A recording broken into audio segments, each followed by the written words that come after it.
안녕하세요. 저는 60대 여성입니다. 인생에 우여곡절이 참 많다지만 이런 일을 겪고 나니 더욱 인생 사는 게 힘이 드네요. 어디에다가 시원하게 하소연이라도 하면 이 답답한 마음이 조금은 풀릴까 싶어도 제 살을 파먹는 것 같아 마음껏 말도 못하고 살아왔습니다. 하지만 더 이상 이렇게 마음에 담아두기에는 마음의 상처가 너무 깊어지는 것 같습니다. 지금 사는 곳에는 제가 아는 지인이 아무도 없어요. 그 일이 있은 직후에 저는 사는 곳을 떠나 지방으로 홀로 내려와 살고 있거든요. 그러니 더욱더 마음의 골이 심하게 파이는 것 같아 이렇게 인터넷상이라도 제 사연을 말하고 싶어서 글을 올리게 되었습니다. 저에게는 정말 복잡한 가족사가 있습니다. 처음부터 만나지 말았어야 할 인연들을 이어붙여서 이렇게 된 것은 아닌지 지금에 와서야 그때의 선택들이 후회되네요. 사실 저는 원래 남편과 사별하고 재혼을 하여 딸이 2명 있습니다. 두 남편은 모두 세상을 떠났고 딸들마저 저와 떨어져 멀리 살고 있네요. 저의 작은 딸은 제 첫사랑이었던 사람에게서 생긴 아이예요. 아이의 아빠는 대학 선배였고 대학생 시절부터 졸업 후 사회에 나와서까지 결혼을 전제로 만났던 사이였어요. 아니, 어쩌면 저만 그렇게 생각했을 수도 있었습니다. 그는 저와 비교도 되지 않는 부유한 집안의 사람이었기 때문이죠. 그는 사업을 하는 집안에서 태어나 사업을 물려받을 수 있는 재력가 집안이었지만 저는 평범한 서민 집안이었으니까요. 그 당시 저희는 대학을 졸업하고 각자 사회에 나와 일을 하고 있었습니다. 남자친구는 아버지 회사에서 일하고 있었고 저는 일반 회사에서 일하고 있었죠. 그리고 저희 둘이 오래 만났으니 자연스럽게 결혼 이야기가 나오고 있었어요. 그런데 역시 그와 수준이 맞지 않는 저의 집안이 걸림돌이 되었습니다. 그의 집안에서는 저와의 결혼을 반대하고 나섰죠. 그의 어머니가 저를 찾아오셔서 몇 번이고 헤어지라고 말을 하셨어요. 이미 그에게 집안에서 정해진 약혼녀가 있다면서 말이죠. 처음에는 그는 저와 못 헤어진다고 맞서 싸웠지만 어느 순간 그도 저와의 결혼을 회의적으로 생각하더라고요. 제 입에서 결혼 이야기만 나오면 곤란하다는 듯이 얼굴이 딱딱하게 굳어갔어요. 그런 모습을 몇 번 마주하고 나니 저는 자연스럽게 그와 이별을 받아들였습니다. 당시에 저는 인연이 아닌 사람을 붙잡아 봐야 어쩌겠냐는 생각을 했던 것 같아요. 그를 사랑했어도 저를 반기지 않는 집안의 가족으로 가봤자 행복하지 않을 것이다 생각하니 오히려 마음이 편해졌거든요.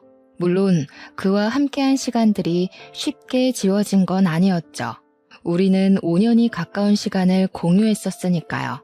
조금씩 그를 잊어가겠거니 하는 와중에 제가 그의 아이를 가졌다는 것을 알게 되었습니다. 정말 그때는 하늘이 얄밉더라고요. 왜 이럴 때 아이를 주셨는지 말이죠. 처음에는 그에게 이 사실을 알려야 하나 고민을 많이 했었습니다. 그래도 제 배에 있는 아이의 아빠였으니까요. 하지만 그는 집안에서 정해준 약혼녀와 결혼 준비를 하고 있다는 걸 듣게 되었습니다. 이미 예식장까지 예약했다는 말에 도저히 그를 찾아갈 수 없었어요. 헤어진 지 얼마나 됐다고 그렇게 빨리 결혼을 준비하는 건지 이미 그에게는 저는 과거의 사람이 된 것 같았죠. 하지만 저희는 이미 헤어진 뒤였고 그와 제가 인연이 아니라고 생각하니 그에게 아이를 가졌다고 말을 쉽게 꺼내지 못하겠더라고요. 그렇게 저는 혼자서 산부인과에 내원을 하게 되었습니다. 병원에서는 아이가 잘 자라고 있다고 심장 소리를 들려주는데 다른 산모들은 남편의 손을 잡고 같이 듣는 모습이 저를 서럽게 했습니다. 어쩌다가 이렇게 되었나 하는 원망도 들었죠. 그렇게 진료를 받고 나오는데 저는 병원 복도에서 전 예비 신랑과 마주하게 되었습니다. 다른 여자의 손을 꽉 잡고 서 있는 모습에 순간 온몸이 얼어붙어 버렸죠. 전 예비 신랑은 저를 보고 얼굴이 새파랗게 질려 있었다가 앞에 서 있는 저를 보면서 먼저 입을 열었습니다. 정희야, 잘 지냈어? 여기는 무슨 일로 온 거야? 얼굴이 많이 상했네. 밥 꼬박꼬박 챙겨 먹어야지. 그러다가 몸 상해. 자기는 다른 여자 손을 잡고 산부인과에 왔으면서 이제 와서 가식을 떠는 모습에 제 손이 부들부들 떨렸습니다. 저는 전 예비 신랑을 노려보다 약혼녀의 볼록 튀어나온 배에 시선이 향했습니다. 좋기 6개월은 넘어 보이는 배였죠. 정말 기가 막혔어요. 제가 임신한 지 이제 3개월이 막 지났는데 약혼녀의 배가 저보다 더 많이 불렀다는 것은 저를 만났을 때도 이미 둘이 결혼을 전제로 만나고 있었다는 사실 아니겠어요? 그런 생각을 하고 있자니 머리로 피가 몰리면서 눈에서는 불이 번쩍이더군요. 그러고서 저를 챙기는 듯한 그의 말투가 저의 심사를 더욱 뒤틀리게 했어요. 저는 그를 향해 톡하며 쏘아붙였죠. 지금 누구를 걱정하는 거야? 병원에 왜 왔겠어? 진찰받으러 왔겠지. 그쪽도 보니 그런 것 같네. 이미 상관없는 사람들끼리 안부 묻지 말자. 옆에 있는 사람이나 잘 챙겨. 저는 그렇게 톡 쏘아붙이고 병원을 서둘러 빠져나오는데 그가 쫓아와서 저의 손을 붙잡았습니다. 무슨 진찰 받으러 온 거야? 혹시 설마 내 아이를 가진 건 아니지? 너 임신한 거 아니지? 말해줘. 저는 잘게 떨리는 그의 입술을 보며 입을 꽉 깨물었어요. 어쩜 저렇게 뻔뻔하게 자기 애를 가졌을까봐 걱정하는지. 제가 본인 애를 가졌다고 하면 그의 표정이 어떻게 달라지나 궁금하기까지 하더군요. 그동안 정말 이런 남자를 사랑했었나 싶었습니다. 제가 아는 그의 모습은 다 거짓처럼 느껴졌어요. 왜? 임신이라도 했으면 어쩌려고? 나한테 돌아오려고? 아니면 아이라도 지우라고 돈이라도 찔러주게? 그럼 아주 많이 줘야 할 거야. 내가 돈이 아주 많이 필요할 것 같거든. 앞으로 2명의 몫을 해야 하니까. 그러자 그의 낯빛이 샛노랗게 변했습니다. 분명 그가 원하는 말은 아니었겠죠. 저는 제 손을 잡고 있던 그의 손을 쳐냈습니다. 그런데 그의 입에서 나온 말이 저를 더욱 미치고 팔짝 뛰게 만들었습니다. 미안해. 나는 너에게 돌아가지 못해. 네가 아이를 키울 돈이 필요하다고 하면 지원해 줄게. 아이를 지운다고 하면 그것도 내가 도와줄 수 있어. 내가 해줄 수 있는 게 이것밖에 없어서 미안해. 어떤 걸 원해? 내가 뭘 해주면 되겠니? 그의 말에 정말 울컥이며 눈물이 차오르는 걸 저는 꾹꾹 눌렀습니다. 뭐? 진짜 미안해? 미안하다는 말 잘도 내뱉는다. 나한테 그렇게 미안해? 돈을 준다고 진짜 우리의 5년을 쓰레기 취급을 하는구나. 알겠어. 당신이 나를 그동안 어떻게 생각하는지 똑똑히 알았으니까 들어가서 그 여자나 챙겨. 우리 여기서 선 확실히 긋자. 이 아이는 내가 알아서 할게. 낳아서 키우든지 말든지 알아서 한다고. 그러니까 우리는 이제 서로 상관없는 사람들인 거야. 혹시라도 서로 안부를 듣더라도 우연히 누가 하나가 죽었다 해도 그냥 모른 척하며 살자. 난 이제 너랑 할 말 없어. 저는 그 자리를 서둘러 떠났습니다. 그러자 눈물이 밀려오더라고요. 이미 정리된 감정이라고 생각했는데 그렇게 그의 입으로 그런 말을 들으니 다시 심장을 후벼 파는 게 너무 아파졌습니다. 집으로 돌아와서는 이제 뱃속의 아이를 어떻게 해야 하는지 걱정했습니다. 아이를 홀로 키울 자신이 안 섰거든요. 아버지 없는 아이라고 손가락질 받으며 클 아이도 미혼모로 살아갈 제 자신도 어느 것 하나 감당할 자신이 없었습니다. 그렇다고 아이를 쉽게 지우겠다는 선택도 할 수 없었죠. 아무에게도 말 못하는 날들이 길어질수록 세상에 고립당하는 기분이었어요. 깊은 바닷속으로 가라앉는 것 같았습니다. 그때 평소에 친하게 지내던 선배가 저를 찾아왔어요. 그 선배는 아이 아빠와도 친한 친구였죠. 정희야, 어떻게 된 거야? 경수가 다른 사람이랑 결혼한다고 청첩장을 보내서 바로 연락했더니 통화가 안 돼서 왔어. 너희 둘한테 무슨 일이라도 있었던 거야?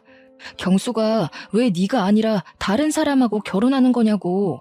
저는 선배에게 고개를 푹 숙인 채 묵묵부답으로 일관했어요. 도저히 말이 안 나오더라고요. 저도 이해를 못하겠는 상황을 선배에게 뭐라고 설명해야 할지 감도 안 섰습니다.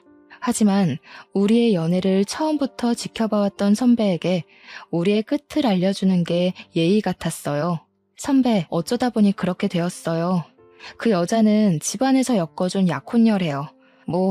선배도 알다시피 저랑 경수 오빠 집안 차이가 너무 많이 났잖아요. 어차피 이어지기 어려운 사람들이었어요. 그래서 헤어졌다는 말이야? 그래도 둘이 만난 시간이 있는데 이건 너무 갑작스럽다. 그래서 얼굴이 그렇게 상한 거야? 너는 경수가 다른 사람하고 결혼해도 괜찮아?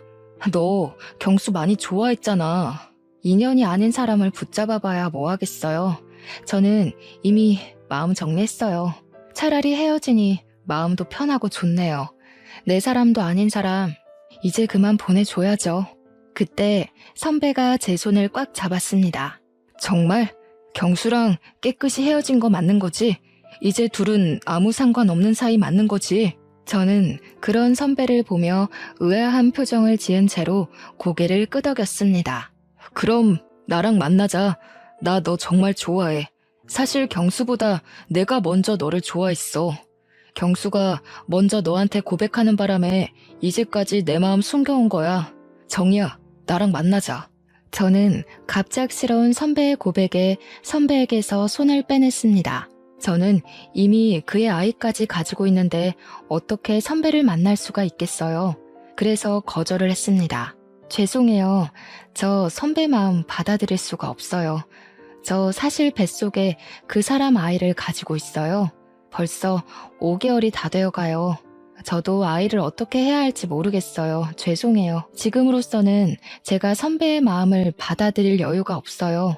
하지만 선배는 제가 다른 남자의 아이를 가지고 있다고 해도 포기를 하지 않는 겁니다. 괜찮아. 그런 건 상관없어. 그냥 나만 믿고 결혼하자. 내가 아이 아빠가 되어줄게. 정말 자신 있어. 내 아이처럼 키울 자신 말이야. 아니, 내 아이야. 정이야, 나랑 결혼하면 행복하게 해줄게. 진짜 내가 최선을 다할게. 결국 저는 자리에서 벌떡 일어났죠. 정신 나갔어요? 지금 무슨 말을 하는 거예요? 누구 애인지 알면서 그런 말이 나와요? 선배 친한 친구의 아이예요. 그런데도 지금 저랑 결혼하자고 말하는 거예요? 선배 제정신 아니죠? 술이라도 마신 거예요? 나 제정신이야. 그럼 아빠 없이 혼자 아이를 키울 셈이야? 그럴 자신 있어? 벌써 5개월이라며. 이제까지 결정 못해서 아이를 뱃속에 그대로 둔 거 아니야? 너도 아이 지울 수 없어서 그런 거잖아. 그럼 나 믿고 나한테 기대도 돼. 지금 하는 말 전부 진심이야. 내가 지난 5년 동안 너한테 이 말 한마디 못해서 널 놓친 걸 얼마나 후회했는지 아니? 이제 안 놓칠 자신도 있고 너를 책임질 능력도 있어. 계속 제게 매달리는 선배를 보며 입을 다물 수 없었습니다. 하지만 누구에게도 말 못한 채 혼자 끙끙 앓아야 했던 고통을 선배는 다 알아주는 것 같았어요. 그래도 어떻게 친구의 아이를 키우겠다는 정신나간 선배의 말을 들을 수가 있을까요? 저는 말도 안 된다며 뒤를 돌아 집으로 들어갔습니다. 그런데 선배는 정말 저랑 결혼이라도 할 생각인 것처럼, 아니, 제 뱃속의 아이가 자신의 아이라도 되는 것처럼 저를 챙겼습니다. 선배는 매일 저희 집으로 찾아와 끼니를 챙기고 몸 상태를 살폈습니다. 그동안 너무 외롭고 무서워서였을까요? 저는 그런 선배에게 기대고 싶어졌습니다. 선배가 내미는 손을 잡고 싶었어요. 아무것도 없는 칠흑같이 깊은 바닷속에 빛이 나타난 것처럼 그는 빛이 났습니다. 저는 제 앞에 밥상을 차려 가져온 선배를 물끄러미 쳐다봤어요. 정말 나 끝까지 책임질 수 있어요? 길 가다가 나 안 버릴 자신 있어요? 내가 손 잡으면 끝까지 같이 갈 용기는 있는 거예요? 마음속에서 비롯된 불안과 걱정이 깔린 질문을 듣더니 선배는 제 손에 숟가락을 쥐어주다가 저를 와락 껴안았습니다. 처음부터 그럴 생각 아니었으면 말도 안 꺼냈어. 걱정하지 마. 끝까지 가자.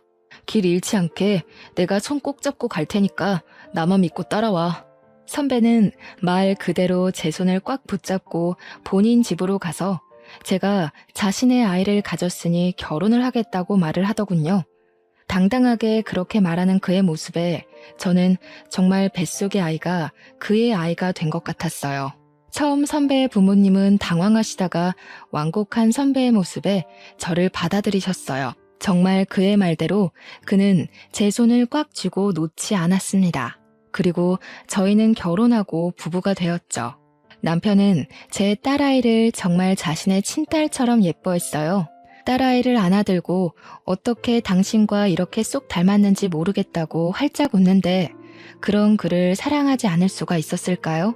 이미 남편의 머릿속에는 제 딸아이는 정말 그의 아이였던 거죠. 저도 그에게 최고의 아내가 되기로 다짐했습니다. 그를 사랑하고 의지하며 저의 등대로 여기면서 그의 뒤를 따라가기로 했죠. 그 뒤로는 모든 게 완벽하고 평화로웠어요. 그냥 이대로만 살아갔으면 좋겠다고 생각했습니다. 사실 그에게 정말 그를 닮은 아들 하나를 안겨주고 싶었는데 결혼 3년이 다 되도록 우리에게 둘째는 허락이 되지 않았어요. 그러다 그와 결혼한 지 3년이 되었을 때 저에게 끔찍한 일이 생기고 말았습니다. 그는 갑자기 지방으로 출장을 가게 되었다고 하는 겁니다. 원래 자신이 가야 할 출장이 아닌데 가기로 한 사람이 모친상을 당해서 자신이 가게 되었다고 했죠. 그런데 저는 남편을 그 출장에 너무 보내기 싫었어요. 가슴속 깊이 그를 보내면 안 된다는 불안감이 엄습해 왔거든요. 남편이 가방에 짐을 싸면 제가 다시 풀고 또 풀어헤치기를 반복했어요. 왠지 가방 안에 그의 짐들을 넣으면 안 될 것 같은 겁니다. 그 출장 꼭 가야 해? 안 가면 안 돼? 여보, 왠지 나 불안해. 일도 손에 잡히지 않고 그냥 급한 일 생겼다고 안 가면 안 돼? 남편은 그렇게 불안해하는 저를 보며 꽉 끌어안고 등을 토닥였습니다. 어이구, 우리 마누라가 나랑 헤어지기 싫어해서 어쩌지? 그런데 나 말고 갈 사람이 없어. 이미 나도 다른 사람 보내면 안 되냐고 했는데 정말 나 말고 갈 사람이 없더라고. 금방 다녀오는 거니까 보고 싶어도 조금만 참아. 응? 나도 당신이랑 헤어지기 싫다. 그런 남편을 보고도 저는 불길한 느낌이 들어 얼른 그를 꽉 끌어안았어요.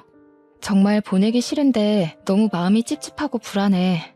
정말 하루면 돌아오는 거지? 금방 다녀오는 거 맞지? 남편은 미소를 지으며 금방 온다고 걱정하지 말라고 말하면서 짐을 챙겨 밖을 나섰어요. 아마 저는 그날 그가 다시 내 곁으로 돌아오지 않을 것을 이미 알고 있었는지도 몰라요. 그를 그렇게 보내지 말았어야 했다는 것이 이렇게 큰 후회로 남았으니까요. 아무튼 다음날 남편이 출장지에서 출발하기 전에 저녁은 집에서 먹을 수 있겠다고 전화를 했습니다. 여보, 일이 일찍 끝났어. 이제 출발하려고. 저녁은 집에 가서 먹을 수 있겠는데 걱정하지 말고 기다리고 있어. 금방 갈 테니까. 알겠지? 우리 딸한테도 아빠가 금방 간다고 이야기해주고 서두르지 말고 안전운전해서 와요. 또 급하게 오지 말고. 맛있는 거 해놓을게. 당신 좋아하는 갈치조림이나 할까 보다. 시장에 다녀와야겠어요. 그와 전화를 끊은 뒤 딸의 손을 잡고 시장에 가서 싱싱한 갈치를 사와 저녁을 준비했습니다.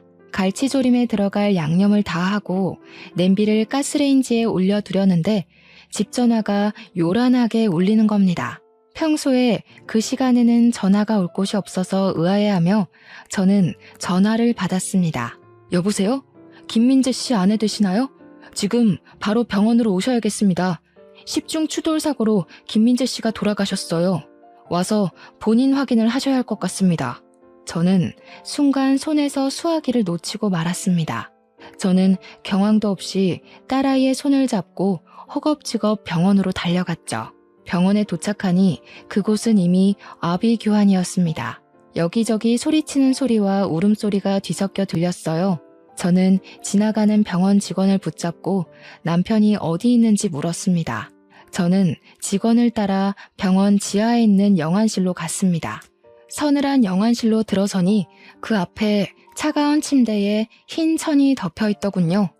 영안실 직원이 저를 보고 눈앞에 흰 천을 걷어냈습니다. 흰 천 아래는 정말 제 남편이 누워 있었습니다.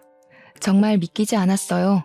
아까 전만 해도 통화를 하며 걱정 말라고 했던 사람이었는데 두 눈을 꼭 감은 그에게 다가갔습니다. 저는 손을 들어 차가운 그의 얼굴을 쓰다듬고 어깨를 흔들었습니다. 여보, 나왔어. 왜 여기 있는 거야? 돌아온다고 약속했잖아. 그런데 왜 여기 있는 거야? 내 손 안 놓는다며. 당신만 따라서 오라며. 그런데 이렇게 여기 있으면 어떡해. 일어나. 눈 뜨라고. 처절하게 울부짖는 소리에도 그는 이미 차갑게 식어 눈을 뜨지 않았습니다. 저는 어이없게 남편을 떠나보내야 했어요. 한 줄기의 빛이었던 나의 전부가 그렇게 무너져 내리고 말았습니다. 다시 모든 빛이 사그라들었죠. 망망대해 속 갈 길을 잃은 저는 멍하니 남편의 영정을 바라보았습니다. 사진 속 그는 저렇게 활짝 웃는데 이제 다시는 그 모습을 볼 수 없다는 것이 너무 서러웠어요. 그래도 제 손을 꽉 잡는 어린 딸을 보며 저는 다시 살아야 했습니다. 저에게는 책임져야 할 생명이 있으니까요. 그러자 딸아이는 저에게 화장실을 가고 싶다고 조르더군요. 저는 눈물을 닦아내면서 아이의 손을 잡고 몸을 일으켜 복도로 나섰습니다. 화장실을 다녀오는 길에 뒤에서 정이야 부르는 소리가 들리는 겁니다. 제가 뒤를 돌아보니 저를 버리고 간 그 남자가 상복을 입고 서 있었습니다. 그도 손에 제 딸아이의 또래로 보이는 여자아이가 상복을 입고 서 있더군요. 순간 산부인과에서 마주친 그의 아내의 모습이 머릿속에 스치더군요. 그의 딸아이였던 거죠. 그는 저를 향해 뚜벅뚜벅 다가왔습니다. 여기서 뭐 하는 거야? 상복 입은 거 보니 너도 누가 돌아가셨나 보네. 우연히 여기서 너를 다 본다. 그동안 잘 지냈어? 소식은 들었어. 민재랑 결혼했다고 하더라. 네가 민재랑 결혼할 거라고 생각을 못했거든. 그 녀석 너를 좋아하긴 했지만 그래도 그 소식 듣고 많이 놀랐지 뭐야? 이제 상관없는 사이니까 아는 척하지 말라고 했잖아요. 내가 여기 있는 이유도 당신하고 상관없어요. 그러니까 아는 척하지 말고 가세요. 아내가 십중 추돌 사고로 세상을 떠났어. 너는 딸을 낳았구나. 3살이겠네. 너를 많이 닮아서 예쁘다. 그 사람의 손이 제 딸아이의 머리로 향하더군요. 저는 그를 밀치고 제 딸아이를 뒤로 감추었습니다. 뭐 하는 짓이야. 어디다 손을 올려. 저리 안 가? 그 더러운 손으로 내 딸한테 손대지 마. 다시는 내 앞에 나타나지 말고 우리 각자 살자. 당신 아내가 죽은 거 하나도 안 궁금해. 나는 딸아이의 손을 잡고 분향소로 서둘러 들어왔습니다. 무슨 염치로 내 딸 머리에 손을 올리는 것인지 분노가 끓어오르더군요. 남편의 장례를 치르고 저는 이제 딸아이와 살 궁리를 해야 했습니다. 그런데 몇 년을 주부로 살았다고 쉽게 일자리가 구해지지 않는 겁니다. 당장 할 수 있고 아이를 돌볼 수 있는 자리를 찾다 보니 마트 점원을 뽑는 공고를 통해 마트에서 파트타임으로 일을 하게 되었습니다. 그렇게 마트에서 일하고 집으로 돌아가는데 전 예비 신랑이 저를 찾아왔습니다. 제가 다시는 얼굴 마주보고 살지 말자고 그렇게 소리를 치며 악을 썼는데 말이죠. 저는 제 앞에 나타난 그를 보고 그냥 지나쳤습니다. 그러자 그가 제 팔을 딱 붙잡더니 갑자기 무릎을 꿇더라고요. 정희야, 그날 나도 민재가 아내와 같은 사고로 죽은 걸 알고 이건 나에게 다시 찾아온 운명이라 생각했어. 우리가 다시 시작할 이유는 충분한 것 같아. 내 말 좀 들어줘. 그의 어이없는 말에 기가 찼습니다.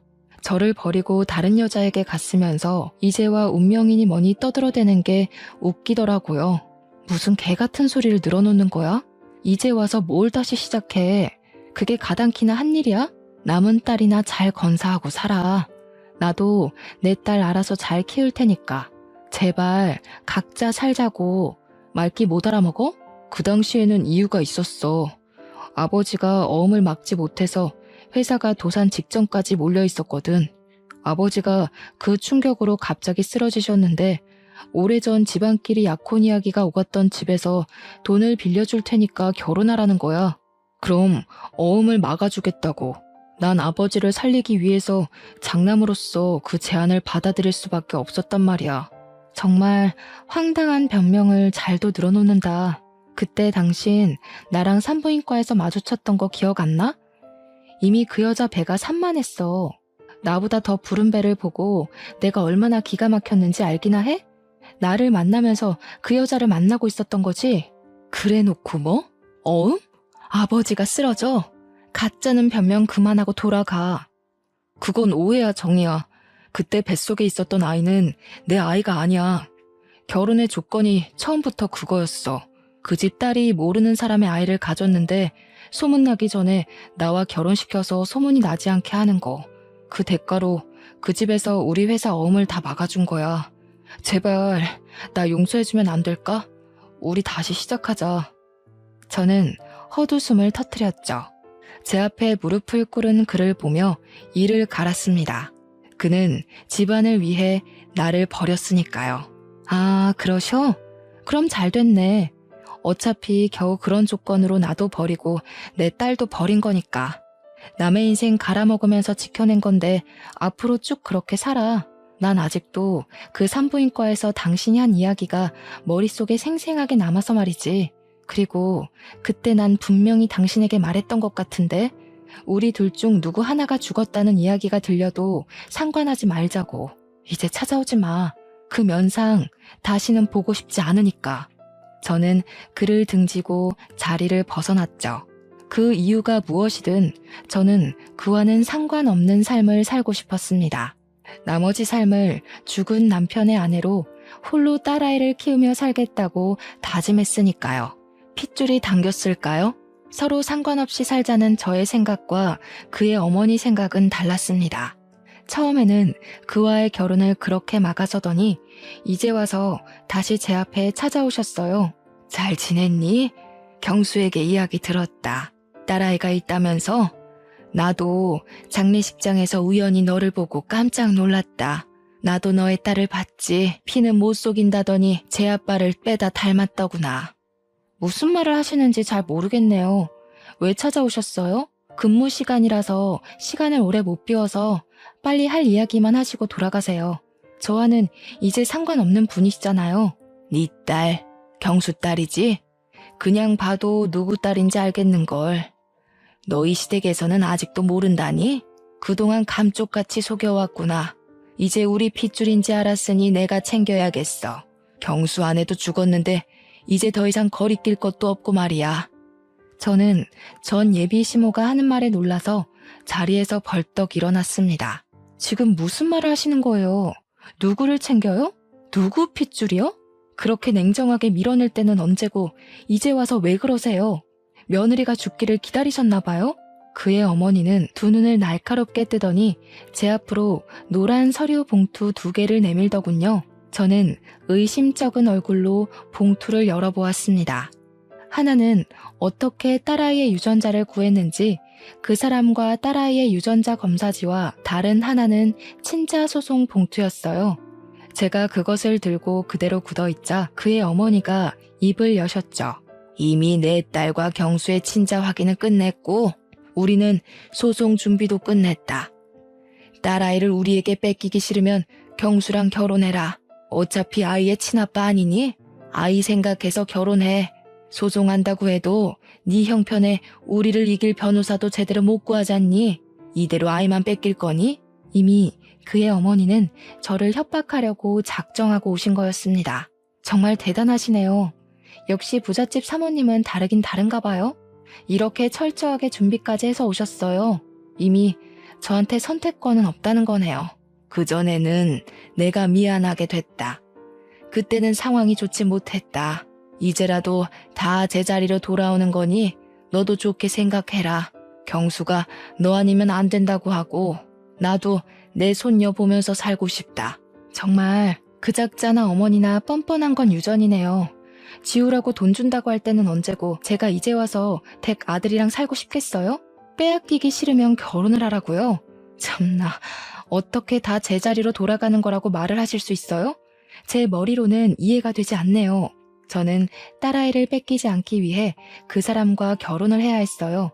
제가 계속 결혼을 거부하면 그 사람은 정말 소송을 해서라도 딸아이를 데려갈 사람들이었으니까요. 결국 저는 그와 결혼을 하고 말았습니다.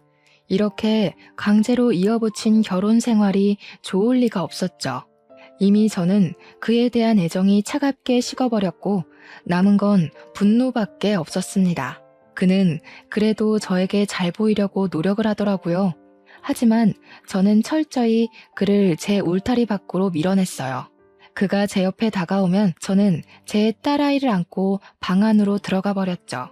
그런데 약혼녀가 낳은 그 어린 딸이 제 입안에 사탕처럼 구는 겁니다. 그 어린아이가 얼마나 눈치를 보고 살았는지 제 표정 하나에도 눈치를 살피는 게 보이는 겁니다. 아이가 무슨 죄가 있겠어요?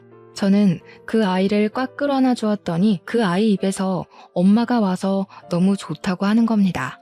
저는 그의 딸을 저의 큰딸로 받아들였습니다. 아이는 죄가 없으니까 말이죠. 나중에 그에게 넌지시 들은 말로는 큰딸의 친엄마는 아이에게 애정이 하나도 없었다고 합니다. 아이는 거의 그가 돌보고 친엄마는 다른 남자랑 놀기 바빴다고 하네요. 그날의 사고도 다른 남자와 여행을 다녀오다가 사고가 나서 세상을 떠났다고 하더군요. 가여운 이야기를 들어서인지 제 입에 사탕처럼 굴어서인지 저는 제 딸보다 큰 딸을 더 끼고 살았던 것 같아요. 제 남편이 된 그 사람도 두 아이에게 차별 없이 잘하려고 노력을 하더라고요. 그런 모습을 보는데 그의 인생도 참 기구하다고 생각이 들었습니다. 그렇게 생각을 하니 마음속에 분노가 사그라들었습니다. 분노가 사라지니 저도 그를 점점 남편으로 받아들였습니다. 다시 한번 그를 사랑하려고 노력하고 그의 여자가 되기로 했던 것 같아요. 그를 다시 사랑하려고 노력하니 그가 예전의 그로 보이더군요. 제가 열렬히 사랑했던 첫사랑의 감정으로요. 어쩌면 그는 변한 게 아니라 상황이 그렇게 흘러갔었던 건 아닌지 생각이 들었습니다. 그도 그때는 가족을 지키는 최선의 선택을 했어야 하니까요.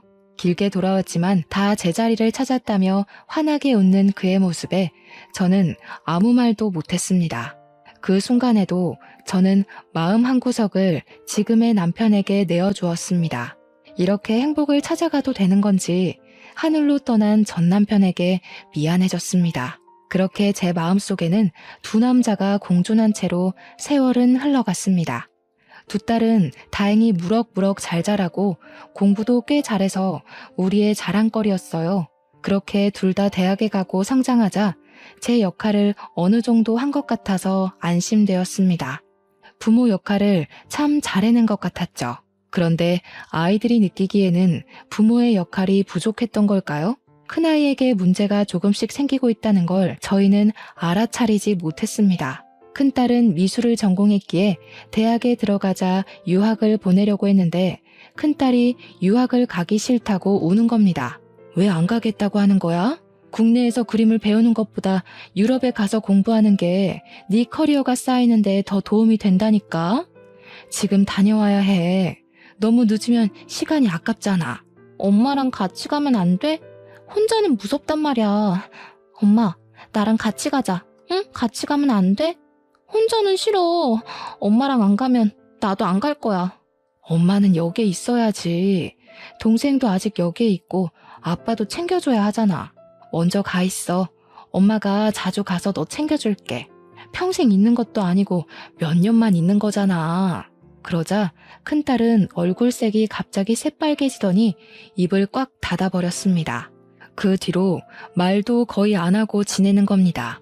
저는 딸아이가 걱정되어 무슨 일이냐 물어봐도 아이는 제가 자신을 사랑하지 않아서 그런다고 말을 하는 겁니다. 큰 딸아이에게 내가 너를 얼마나 사랑하는데 그런 이야기를 하느냐고 해도 아이는 더욱 말을 하지 않았어요. 그러는 사이에도 큰 딸아이의 출국 일자는 점점 다가오고 있었습니다. 그렇게 출국일이 한 달도 남지 않았을 때 저의 세상은 다시 한번 부서져 버리는 일이 일어나게 되었어요. 그날을 어떻게 설명을 해야 하는지 지금 다시 생각해도 끔찍한 그 사건을 다시 떠올리려니 손과 심장이 떨려옵니다. 그날은 휴일이었어요. 가족들이 한자리에 밥을 먹고 있어도 큰 딸아이는 말없이 밥만 먹고 가장 먼저 자리에서 일어나더군요. 저는 큰 딸아이에게 간식을 가져다 주고 다시 마음 풀라고 말을 하는데도 이불을 뒤집어 쓰고 일어나지 않았습니다. 답답한 마음에 속이 타들어갔습니다. 작은 딸아이는 공부할 때 단 것을 찾는 습관이 있었는데 그날도 초콜릿이 있냐고 물어보는 겁니다. 저는 단 것을 좋아하는 남편과 딸아이를 위해서 초콜릿을 가득 사다 놓고 내서 초콜릿 상자를 꺼내 작은 딸에게 가져다 주었습니다. 그런데 잠시 후 작은 딸이 초콜릿 상자를 저에게 다시 가져다 주는 겁니다. 초콜릿에 알코올이 들어가서 공부하면서 먹기 그렇다고 하더군요. 그러면서 다른 초콜릿을 가지고 방으로 들어갔는데 저는 포장이 뜯긴 채 하나도 손대지 않은 초콜릿 상자를 보았습니다. 정말 작은 딸 말대로 알코올이 포함되어 있는 겁니다. 저는 어쩔 수 없이 뜯긴 초콜릿을 남편에게 건네주었죠. 이거 당신이 먹어야겠는데? 알코올 들어있어서 공부하며 먹기 그렇다고 하네. 당신이라도 먹어야겠어. 이미 뜯겨 있어서 다시 넣어놓기도 그래. 남편은 알겠다고 하면서 초콜릿 상자를 테이블에 올려두고 한 개를 꺼내 먹더라고요. 제가 뒤돌아서는데 갑자기 남편이 목을 부여잡고 그대로 바닥으로 꼬꾸라지는 겁니다. 저는 놀라서 남편을 붙잡았는데 그의 입에서는 하얀 거품이 흘러나왔습니다. 그리고 그대로 정신을 잃고 쓰러졌어요. 아무리 남편을 흔들어 봐도 일어나지 않는 겁니다. 이미 그의 동공에는 초점이 없었어요. 저는 급하게 119에 전화를 했습니다. 신고를 받고 도착한 119 구조대원이 거실로 들어와서 남편을 살펴보더니 갑자기 112로 신고를 하더군요. 그런데 통화하는 내용이 섬뜩했습니다. 네, 거기 경찰서죠. 여기 지금 환자가 쓰러졌는데 아무래도 독극물을 섭취한 것 같습니다. 이미 환자는 사망 상태인데 아무래도 스스로 먹은 것 같지는 않아요. 빨리 오셔야 할 것 같습니다. 스스로 먹지 않았다는 말은 살인사건이라는 말이 아니겠어요? 저는 떨리는 손을 부여잡고 딸들도 놀라서 거실에 서 있는데 경찰들이 와서 남편을 살펴보더니 저를 범인으로 지목하고 구속했습니다. 저는 어이없는 상황이 아니라고 항변을 했지만 정황상 제가 범인이라고 하더군요. 제가 남편에게 초콜릿 상자를 건넸으니까요. 그렇게 저는 구속되어 경찰서로 가게 되었습니다. 경찰은 남편이 초콜릿 속에 들어있는 청산가리를 먹었다고 했습니다. 그리고 그 상자에 저와 남편의 지문, 그리고 작은 딸의 지문이 찍혀 있는데 정황상 독을 넣을 수 있는 사람이 저라는 겁니다. 거기다 저와 남편은 과거 사건으로 앙심을 품고 있지 않았냐고 하더군요. 해묵은 서로의 감정이 이렇게 저를 올가맬 줄은 생각도 하지 못했습니다. 하지만 저는 아무 말도 하지 못했어요. 제가 아니라고 하면 두 딸 중에 하나가 남편을 죽인 거니까요. 작은 딸은 아무 말 하지 않는 저를 보며 경악을 하더군요. 엄마, 정말 엄마가 아빠를 죽인 거야? 왜? 그거 처음에 나 먹이려고 한 거잖아. 그럼 나도 죽이려고 한 거야? 엄마가 어떻게 나한테 이럴 수가 있는 거야. 도대체 왜 이런 일을 벌인 건데? 저는 딸에게 아무 말도 못했습니다. 제가 둘 중에 누가 범인인지 특정하지 못하는 사이에 큰딸은 작은 딸을 범인으로 지목을 하는 겁니다. 야, 웃기지 마. 네가 아빠 죽인 거잖아. 엄마가 평소에도 너 공부할 때 초콜릿 챙겨줬는데 왜 엄마가 범인이라고 하는 거야? 엄마가 바보야? 네가 아빠 죽인 거지? 네가 초콜릿 안 먹고 다시 엄마한테 줘서 이렇게 된 거고 평소에도 너 아빠한테 불만 많았잖아. 엄마는 단 거 안 먹으니까 뜯어진 초콜릿을 당연히 아빠한테 가져다 줄 거 알고 있었던 거지? 순간 머리가 아득해지더군요. 작은 딸은 소리를 꽥 지르며 자신은 아니라고 울었습니다. 그 소란 틈에 경찰들은 작은 딸 방에서 청산가리 가루와 초콜릿에 넣은 주사기를 발견했다면서 내미는 겁니다. 저는 믿을 수가 없었어요. 작은 딸이 친아빠를 죽인 것이니까요. 저는 작은 딸을 붙잡고 물어보았습니다. 정말 네가 아빠를 죽인 거야? 아니지, 아니라고 말해. 어서, 너는 잘못 없다고.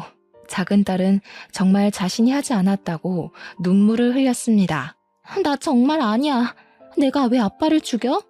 평소에 새아빠를 좋아하면 친아빠한테 미안해서 그런 거였어. 새아빠가 나한테 잘해줄 때마다 거부감이 들었지만 죽일 정도로 새아빠를 미워하거나 싫어하지 않았어. 저는 당시에 작은 딸에게 친아빠가 누구인지 말해주지 않았습니다. 그때는 바보같이 저는 전 남편이 딸아이를 친딸처럼 사랑했으니 그의 딸로 남겨두는 게 그와의 마지막 의리라고 생각했어요. 전 남편이 죽었을 당시에 딸은 3살밖에 되지 않았으니 그를 기억하고 있을 거라고 생각하지 못했죠.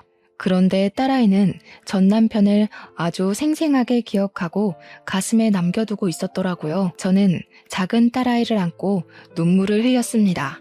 그리고 새아빠가 네 진짜 친아빠라고, 네가 알던 그 친아빠는 진짜 친아빠가 아니라고 말했어요.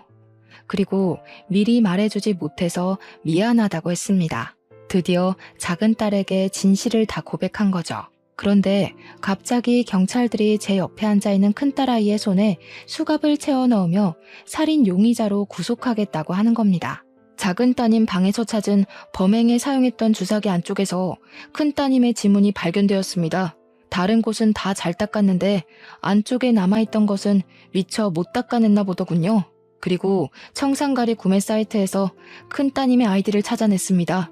초콜릿을 구매한 것도 큰 따님이고요.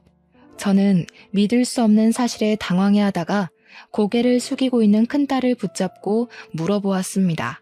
왜 그런 무서운 짓을 한 거야? 왜 아빠를, 그리고 동생을 죽이려고 한 거야?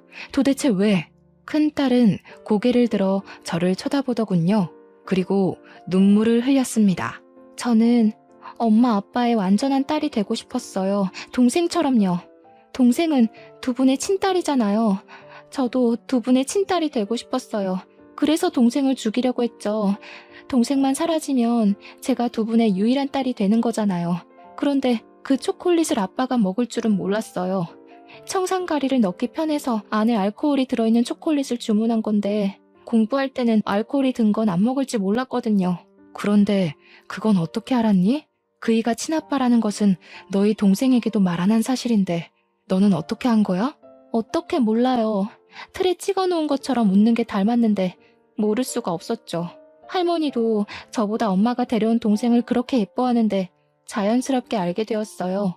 저는 두 분과 피 한 방울 안 섞였다는 걸 할머니가 이야기하는 걸 우연히 들었고 동생은 두 분의 친딸인 걸 알았는데 그게 너무 부럽더라고요.